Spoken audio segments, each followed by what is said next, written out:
So the brand new map Zoo is, I would say, pretty fun, but I still get teammates who don't know what they're doing, or enemies who don't know what they're doing, and the team with the clueless ones loses. And so I decided to make this tutorial. One match will be a crushing defeat, one will be a complete 360 when my teammates started playing properly around the end, one will be just a pretty even one, and one easy match.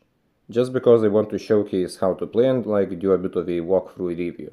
Now there are two key principles in Zoo that must be followed, and in this match they were not.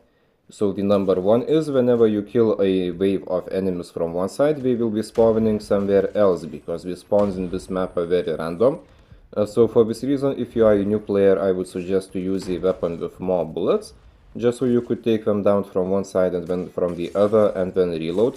And then the most important thing to keep in mind is that the distance between OBG areas is pretty significant in this map, so you always have to rotate on time. When you see that it is like 20 seconds left, you should be on your way to the next map, or even sooner. Because in this match, which was a defeat, every time I did end up in the new objective area on time, but I was alone, and I would just be destroyed. And once the OBG is taken, it is pretty difficult to take it back. And so yeah, in this match I pretty much just lost because my teammates, they did not rotate on time. And me being alone there, I just could not handle the loads of enemies. But other matches, those principles will be followed and you will see a difference. And as you can see, I'm always trying to go to the next, but I either die while trying to reach it, or I reach it and then a few enemies push me and then they kill me.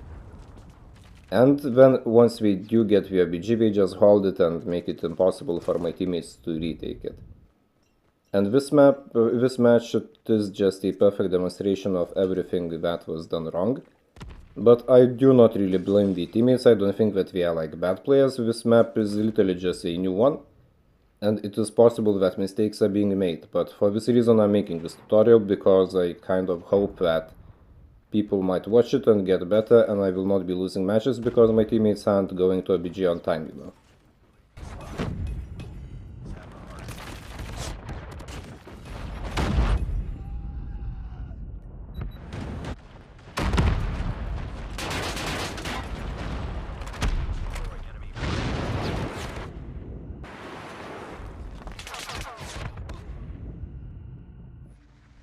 Now this match I had right after the previous defeat, and I was pretty frustrated because my teammates were doing the same mistake of not going to OBG on time. And when I went there, I usually was alone and I would just die. So it was just a deja vu situation. But later we started to simply be in the OBG area and on proper timing. And so we won. It will be a close match in terms of points, but like once we locked in, once teammates, I think, figured out the map, because like I said, the map is new, and then it was a really smooth sailing. And so yeah, I will not talk as much in this gameplay, because like I said, it is the same lesson as the previous one. Just I want to show how we were losing absolutely, but then we won, because we started playing as we have to be playing in this map.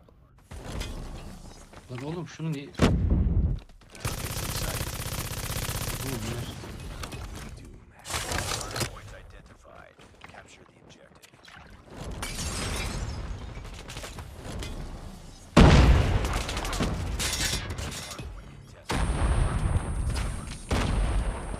Nerede lan o? Hayır ya. Oradan 2 kişi daha geliyor.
Now, in this match, both teams they seem to have equal understanding of proper rotations, and here you can also see I'm no longer using the BP50 because I started exploring more options once I got adjusted to the new map, and that is also a bonus advice. I personally choose loadouts and weapons based for what is best in a particular map.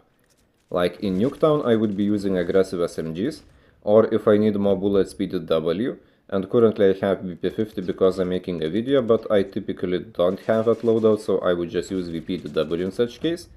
And last night I had a match where some enemy mythic shared the Odin in Nuketown, and it was just a defeat from their spot, simply because Odin's mobility severely impairs you, and in Nuketown it is far from ideal. And I mean, sure, you can get a clip, but that means that the remaining teammates will have to sweat while you camp somewhere with the Odin. Meanwhile, in like Diesel slums, Odin is good, or Crash. But you need to choose a weapon that fits the strategy that is needed in a map. And so yeah, I later changed from the Odin to Dire Rage, from Dire Rage to USS9, I'm sorry, because it was just not doing very well in this particular match, and I decided to try USS9, and later I will finish with the VMP. But like I said, this match was more even, and it had some really nice back and forths.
And this match, it was for the most part just smooth sailing, because enemies they did not seem to know when to rotate.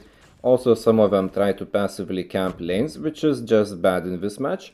You will see I got destroyed by USS9 camper a few times, but like, the respawns, they are random. And if you're holding a lane, you kill enemies in that lane, they will just respawn in the other location and just push the RBG. And when you're camping lanes, it's just pointless. And the main things, like I said, you have to be in the RBG on time. You have to remember that the respawns they are on random locations. And at first you should use a weapon with many bullets. Later you can try different ones, but it is important, like, it is kind of a extra wheels on a bicycle before you learn the ropes. And overall, I think that the map is pretty fun. Although it is not ideal to get a high kill gameplay every time, I do have some high kill gameplays that I'm using in other videos for dedicated like weapons, etc. But it does not happen all the time. Because the map is huge and enemies we are still not too aware of how to rotate, where to go, when to go. So often I'm just kind of alone in the area, which I was expecting to be the hot zone. And yeah, so like you can see, we are in the new OBG area, and even though I die, but my teammates are also nearby, and like this match, it was just a demonstration of how to play properly, compared to the first match, which was just an improper playing. But like I mentioned earlier, I do not think that players who are doing poorly in Zoo right now, they are bad players, just the map is kind of peculiar and pretty new. But at the same time, I don't want to lose games because my teammates are clueless, so I decided to make this tutorial video. in hopes that more players watch it, get better, because I mean, I would rather have strong enemies and strong teammates compared to just strong enemies, you know. So I have no issues with teaching my enemies how to play or like sharing my knowledge, for as long as there is a chance that my teammates will also get better. And I think that most of my tutorial videos are pretty much just done in hopes that the players I'm having in lobbies, they will be smarter, you know. Because I want to have a victory where both teams are good. Like, winning against easy enemies is almost as unpleasant as losing with a bad team, except in such victory I don't lose rank points. And yes, so I hope that this was helpful. I kind of tried to give a good review.